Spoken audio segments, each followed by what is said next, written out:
Everyone, welcome to card academy और आपका स्वागत है डीवैल्यूएशन सीरीज एपिसोड 4, 5, 6।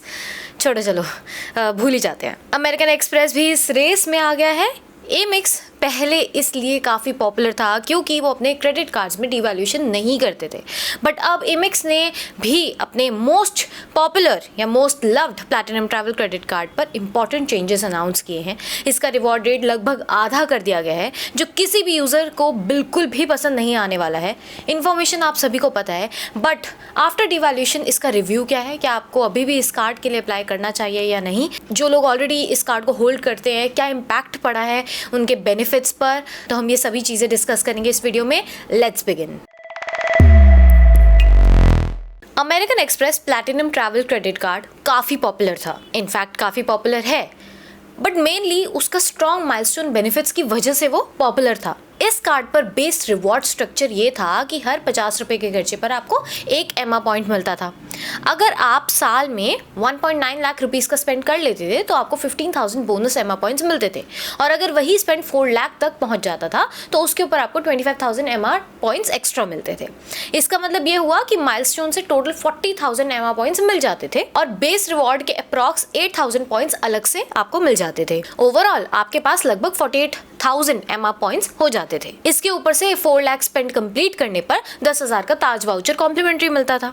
तो टोटल मिलाकर ना benefits 48,000 reward points plus 10,000 worth का ताज स्टे वाउचर हो जाता था, और 5,000 रुपीज वाले कार्ड के लिए ये ना बहुत ही अच्छा बेनिफिट हुआ करता था। पर अब डिवैल्यूएशन के बाद प्लैटिनम ट्रैवल क्रेडिट कार्ड के माइलस्टोन बेनिफिट्स का स्ट्रक्चर काफी चेंज हो गया है।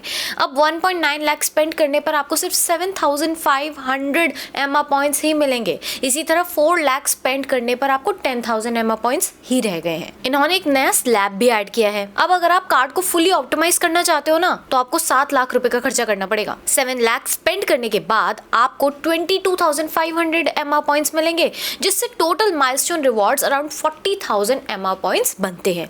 तो पहले जहां 4 लाख पर फुल बेनिफिट्स मिल जाते थे, अब उन्हीं बेनिफिट्स के लिए 3 लाख एक्स्ट्रा आपको स्पेंड करने पड़ेंगे, और 10,000 का ताज एक्सपीरियंस ई गिफ्ट कार्ड भी मिलेगा जब आप 7 लाख रुपए का खर्चा करोगे। ये चेंजेस 9 मार्च 2026 से एप्लीकेबल होंगे। ओवरऑल देखा जाए तो अमेरिकन एक्सप्रेस ने इस कार्ड के रिवॉर्ड्स को ऑलमोस्ट आधा कर दिया है, और इसी वजह से काफ़ी यूजर्स इस डिवैल्यूएशन की वजह से बहुत डिसअपॉइंटेड है। शायद आने वाले टाइम में लोग इस कार्ड के लिए शायद अप्लाई ना करें। अब अगर हम एक क्विक कंपैरिजन करें, ये समझें कि क्या आपको इस कार्ड को लेना चाहिए या नहीं, इसके रिटर्न्स की बात करें बेसिकली, तो देखिए, जब पहले आप 4 लाख रुपए का स्पेंड करते थे तो आपको अराउंड 48,000 एमआर पॉइंट्स मिलते थे।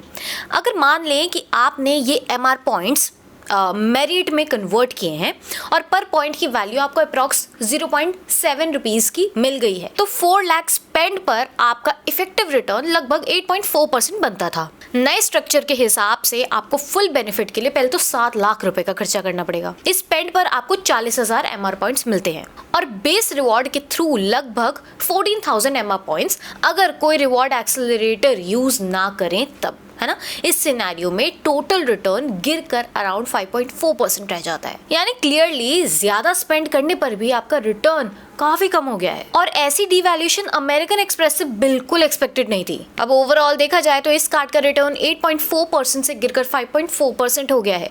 यहाँ हमने ताज वाउचर को कैलकुलेशन में इंक्लूड नहीं किया है ताकि कंपैरिजन सिंपल रहे। ज्यादातर यूजर्स को ये कार्ड सिर्फ और सिर्फ माइलस्टोन बेनिफिट्स की वजह से ही पसंद था, एंड इस कार्ड का सबसे बड़ा प्लस ये था कि आप इंश्योरेंस, एजुकेशन पेमेंट्स, फ्यूल या गोल्ड परचेजेस जैसे स्पेंड्स पर भी नॉर्मली रिवॉर्ड पॉइंट्स नहीं मिलते, फिर भी यहाँ माइलस्टोन बेनिफिट्स अर्न कर पाते थे। मतलब अगर आपने 4 लाख रुपए का स्पेंड इस नॉन रिवॉर्डिंग कैटेगरी में भी किया होता था, तब भी आपको 40,000 एमा पॉइंट्स मिल जाते थे। लेकिन अब वही बेनिफिट पाने के लिए आपको 7 लाख रुपीस का स्पेंड करना पड़ेगा, जो काफी लोगों के लिए डिसअपॉइंटिंग है। ओवरऑल रिवॉर्ड स्ट्रक्चर काफी ड्रास्टिक तरीके से यानी 8.4% से 5.4% पर आ गया है, तो क्लियरली एक मेजर डिवैल्यूएशन है। तो अभी एप्लीकेशन ओपन तो नहीं हुई है, तो देखना इंटरेस्टिंग होगा कि लोग इस सिचुएशन में क्या डिसीजन लेते हैं। अगर आप ऑलरेडी कार्ड होल्डर हो और रिड्यूस्ड रिवॉर्ड रेट के साथ कंफर्टेबल हो, तो आप अब भी इस कार्ड को काफी स्पेंड्स के लिए इस्तेमाल कर सकते हैं, खासकर नॉन रिवॉर्डिंग कैटेगरीज के लिए। अच्छी बात यह है कि नॉन रिवॉर्डिंग कैटेगरीज में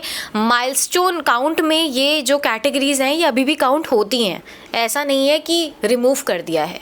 तो अगर आपका मैक्सिमम स्पेंड इन्हीं कैटेगरी में है तो भी आप इस कार्ड को कंसिडर कर सकते हैं। लेकिन ओवरऑल ये डिवैल्यूएशन काफ़ी यूजर्स को इम्पैक्ट करेगी ही करेगी। आपका क्या व्यू है और क्या आने वाले टाइम में आप इस कार्ड के लिए अप्लाई करना चाहोगे या नहीं, हमें कमेंट्स में ज़रूर बताइएगा। And subscribe to card academy.